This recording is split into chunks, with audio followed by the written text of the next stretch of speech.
भारतीय संविधान के भाग 3 में 6 मौलिक अधिकारों का वर्णन किया गया है। कौन कौन से हैं? पहला समानता का अधिकार, स्वतंत्रता का अधिकार, शोषण के विरुद्ध अधिकार, धार्मिक स्वतंत्रता का अधिकार, सांस्कृतिक शिक्षा का अधिकार, संवैधानिक उपचारों का अधिकार। तो आइए अब इसे हम थोड़ा एक ट्रिक के माध्यम से याद करने का कोशिश करते हैं। सबसे पहला है समानता का अधिकार, आर्टिकल 14 से 18। जब घर में मतलब कोई लड़का 14 साल का हो जाता है तो वो अपने घर में बात करने लगता है मम्मी पापा से और बोलता है अब मुझे समानता चाहिए। और समानता का बात करता है किस प्रकार से कि भैया को अगर 25,000 का फ़ोन खरीदे हैं तो हमारे लिए भी अब 25,000 का फ़ोन खरीदिए। भैया के लिए ये कपड़ा खरीदा है तो हमारे लिए भी इस प्रकार से कपड़ा खरीदाना चाहिए। और इन सब बातों से वो लेकर लड़ने लगता है और समान अधिकार मांगता है कि भैया को जितना मिल रहा है उतना मुझे भी मिलना चाहिए। और ये कब तक चलता है? तो बच्चा 12 साल के बाद थोड़ा होशियार होता है, लेकिन 14 साल में होता है तो ये सब खोजने लगता है। 14 से 18 साल तक ये करता है कि समान चाहिए, भैया के बराबर चाहिए, दीदी के बराबर चाहिए, ऐसे करता है। जब 18 साल का हो जाता है और उस समय तक ग्रेजुएशन भी कर इंटर भी कर लिया रहता है। और इंटर करने के बाद वो बोलता है कि यार बहुत समानता हम कर लिए, अब हमें चाहिए फुल आज़ादी और फुल इज्जत।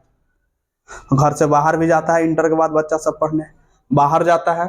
उसे 19 से 22 साल तक बाहर साफ पीजी उजी में आराम से रहता है, पूरा स्वतंत्र रहता है। और जब स्वतंत्र रहेगा तो कुछ ऐसा कदम जरूर उठा देगा, जैसे कि आजकल गर्लफ्रेंड बनाना, तो गर्लफ्रेंड वो भी बनाता है भाई। घर से आज़ाद है पूरा, अभी आज़ादी उसे मिली है, फ़ोन है ही, गर्लफ्रेंड बनाया। और 19 से 22 के बीच में गर्लफ्रेंड भी बना लेता है। तो गर्लफ्रेंड बनाता है तो पीजी में अपने लेके जाता है।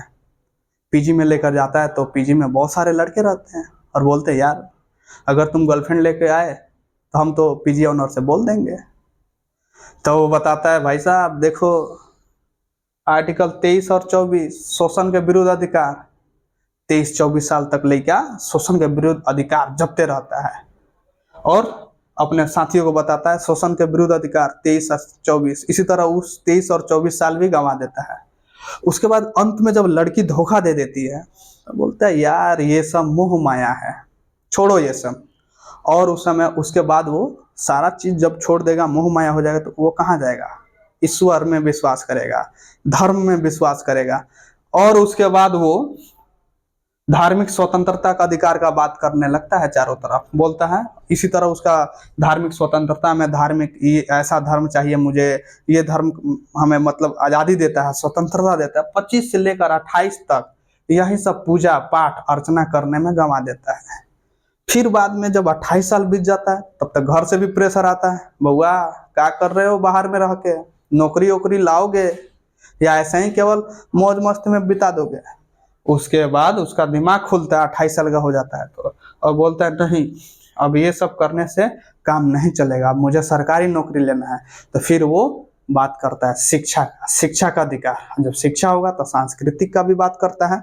तो 29-30 साल तक ये पढ़ते लिखते रहता है। और जब पढ़ेगा लिखेगा तो थोड़ा संविधान के बारे में बात करेगा, तो संवैधानिक उपचारों के अधिकार के बारे में भी जब 29-30 में पढ़ा है तो 32 साल तक यही सब नेतागिरी करेगा, उपचार के बात करेगा। तो ये हमें उम्मीद है कि आपको ये याद करने में मतलब थोड़ा आसानी हुआ होगा। Thank you for watching this video. ऐसे ही वीडियो देखने के लिए हमारे चैनल को लाइक शेयर एंड सब्सक्राइब जरूर करें। धन्यवाद।